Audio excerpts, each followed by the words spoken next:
Alrighty. What's trending right now through social media? Well, Joe Rogan. So there's been a lot of complaints with Joe Rogan's podcast because he is informing the audience misinformation of the vaccines. So Joe Rogan apologizes to Spotify and musicians amid boycott over his podcast.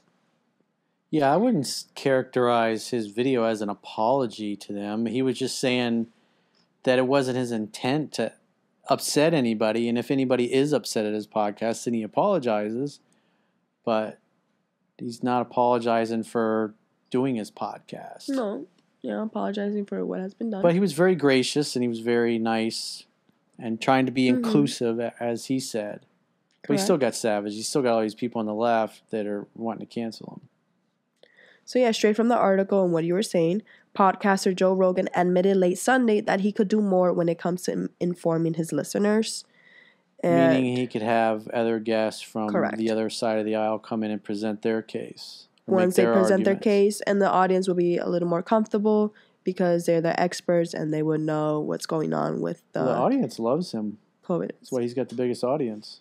He's the number one for Spotify podcast. Yeah. So the bottom line is everybody was all up in arms on the left because they were claiming that, I think even Jen Psaki, the White House, said that, calling for Spotify to censor Joe Rogan, saying that he was giving out medical misinformation. And so he had Dr. Malone and Dr. McCullough on, and so Dr. Malone was like, he's got like 9 patents on mRNA technology that all the vaccines are based upon. And so the guy that basically created or discovered the science or perfected it, whatever you want to call it, that all these vaccines are based upon, I mean, having a guy like that on to hear what he has to say is, who would be better? I mean, this guy's got more papers, more peer-reviewed things done than pretty much anybody else. And so why wouldn't you want to hear what he had to say? Mm-hmm. So go through the claims that people were saying they wanted them canceled over. The first claim was a vaccine can alter your genes. That was the first claim. The second claim is ivermectin. That was the one that CNN was saying, no, Joe Rogan's taking horse dewormer. Because it is, I mean, obviously a more potent version of it is given to horses as a horse dewormer. But the one that Joe Rogan was taking was one that the dosage that's appropriate for humans. And that was prescribed by his doctor, which he had said. Mm-hmm. So the second claim, ivermectin can cure COVID. Third claim, if you get vaccinated after having had COVID, you are at greater risk of harmful side effects. And the last claim, which is the fourth one, for young people, the health risks from the vaccine are greater than from COVID. So this is what the media was claiming that he did that was unforgivable? Because Dr. McCullough also had a lot to say about these things, which I think those podcasts, one of them got over 50 million views or downloads. I think the last time I checked the numbers on it, which is, I mean, that's bigger than basically all of the mainstream media combined has as far as listeners. And that's why they're upset. If you listen to CNN, Brian Stetler was on there, I think it was yesterday, the day before, complaining that people were listening more to Joe Rogan than they were to CNN. And he was disappointed that CNN didn't have the credibility he felt they deserved. But they've had so many inaccurate stories and stories that turned out to be outright lies and hoaxes and misinformation that people have they can't trust what's on CNN. There's a really good chance that you hear something on CNN, it's going to come out a few days or a few weeks later that it was wrong. So they destroyed their own credibility, and yet they're surprised that they don't have any credibility. And people pay more attention to what Joe Rogan says. So 270 medical professionals wrote an open letter to the streaming giant asking it to take action against Rogan's podcast, accusing the company of broadcasting misinformation. That's what The open letter. Yeah, well, it said. turned out that all these medical professionals, a lot of them are professors, and they weren't actual medical doctors. But the way the media initially presented it was all these doctors, because it was in the headlines, all these doctors, 270 doctors, came out against Joe Rogan. And when they really looked into it, the people that had signed on it weren't actually, the overwhelming majority weren't medical doctors. They had some kind of degree or background where they had gotten a doctorate in it. There was also But that was another way the media tried to say, hey, here's this group of credible people saying Joe Rogan's giving out misinformation. And the reality is those people weren't credible. The overwhelming majority were not credible medical professionals. So it was BS. It was a lie. It was misinformation. It was they were giving out. As I read more of these articles, I get confused because it's wrong to say stuff like that if you're saying 270 medical professionals, knowing that not all of them are like from like the medical field, because there was one from the vet. Yeah, one of them was a veterinarian. Correct. And you're like, are you kidding me? A fucking veterinarian? You kind of have to, as a journalist, separate those kind of stuff. A veterinarian is saying what is having an opinion of Dr. McCullough and Dr. Malone. It's like he's a fucking vet. He's not qualified. But that's the kind of shit that just 10, 15 years ago, we would hear, 270 doctors came out against Joe Rogan, and then that would be all you heard in the news. You would think, oh, wow, 270 doctors said it was misinformation. And now with the internet and social media, people can actually fact check this and dig into who are all these people that have signed on. And so they go into it and they look into the details, and then they publish the stuff, and then it spreads. And you're able to see the hoaxes in real time that the media is trying to pull, because we've been talking about, all media is narrative. And so the media is trying to put out the narrative that Joe Rogan is medical misinformation because he's saying, or his guests are saying things that are contrary to what people in the media are trying to convince us of. Mm-hmm. And so the media is basically using misinformation to try to discredit what they say is misinformation. This was back in April, and we had Dr. Anthony Fauci, the nation's leading infectious disease expert, who called out Rogan, saying that young people absolutely need to get vaccinated. So we had Fauci's a real expert. We had to. Well, he's really proven that to all of us over the last few years. What an expert he is. That's the last thing I wanted to say. I think he's an expert in being wrong.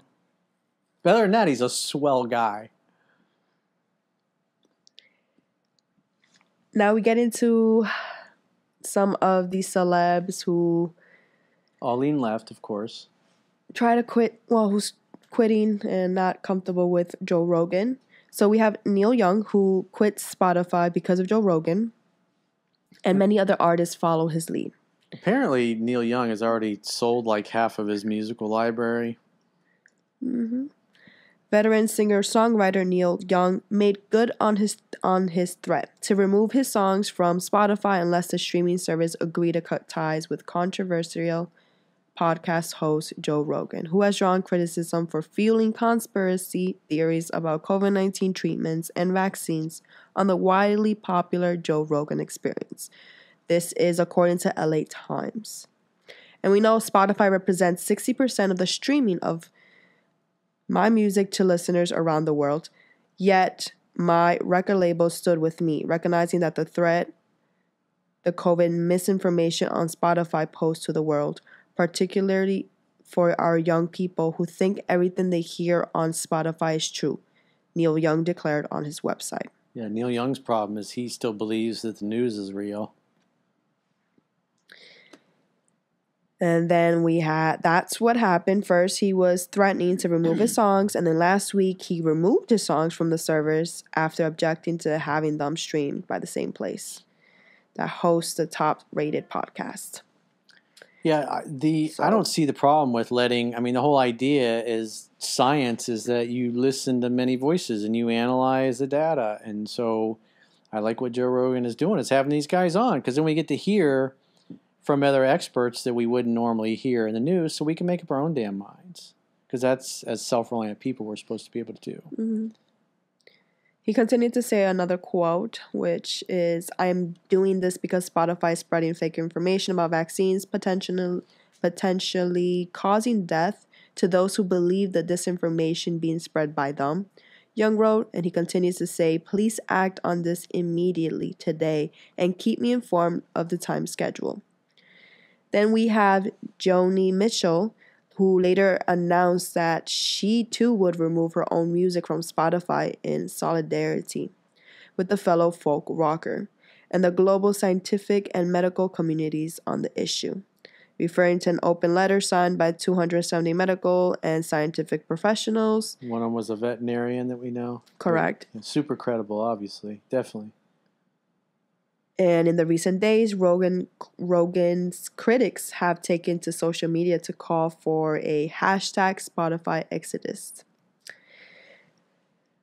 Then we have Prince Harry and Meghan, who expressed their concerns to Spotify about COVID-19 misinformation. And poor Prince Harry. He got married to Meghan, she's a smoke show, but man, he put his balls in a box and gave them away. Oh my God, she runs that dude.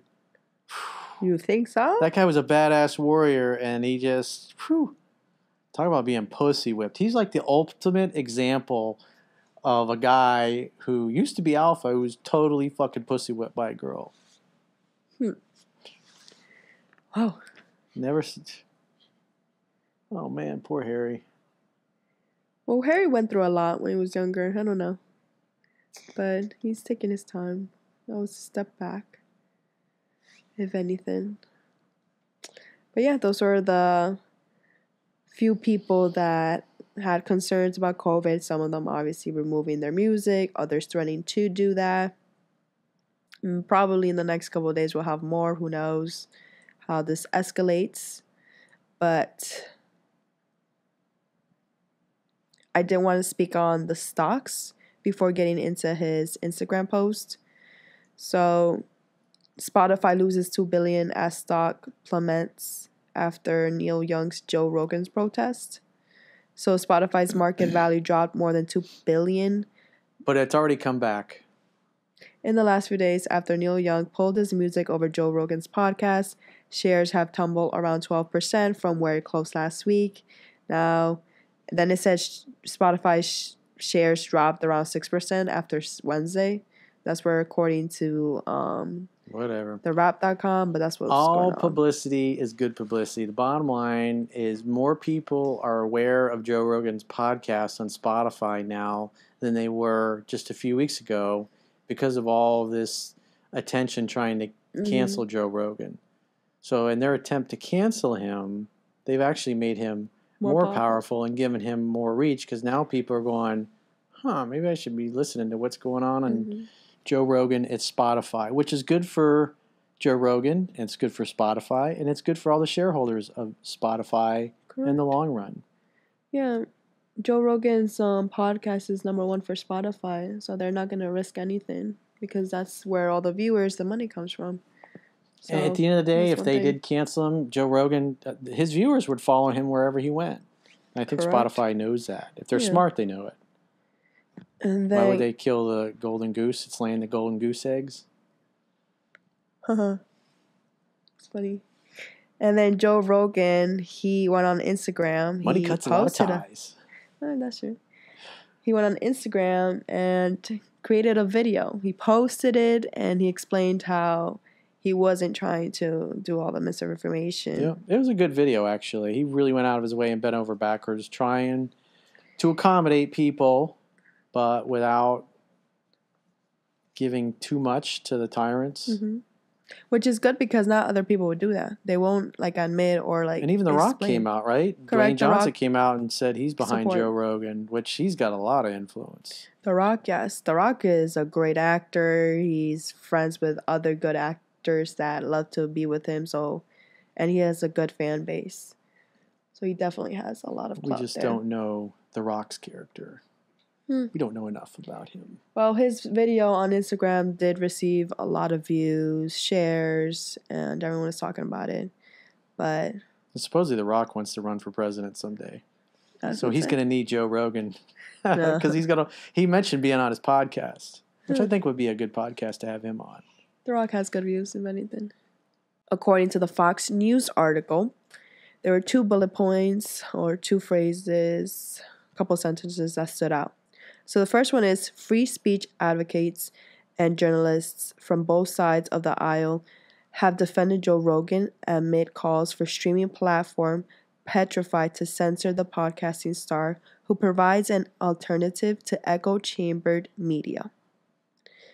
And then Spotify has been facing growing pressure to remove Rogan from its service over allegations that his popular show has been peddling COVID misinformation, causing musicians like Neil Young and Joni Mitchell to pull their music from the streaming giant in protest. Instead of caving to the demands of liberal musicians, Spotify announced that it will begin to put a disclaimer at the beginning of Rogan's show when he discusses COVID.